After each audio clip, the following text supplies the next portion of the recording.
আল্লাহ, Alexander সোনালী ব্যাংকের সামনে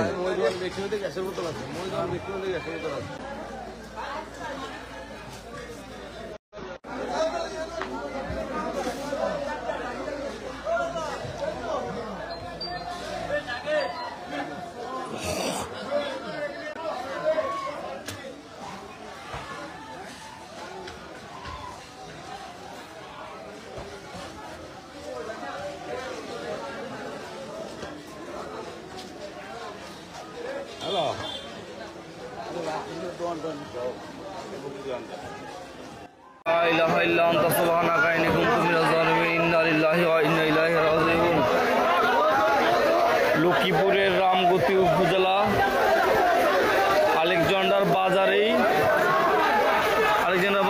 ভয়াবহ অগ্নিকাণ্ড।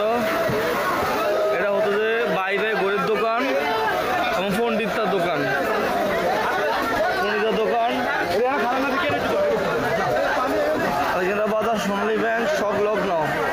আলেকজান্ডার বাজার সোনালী ব্যাংক সংলগ্ন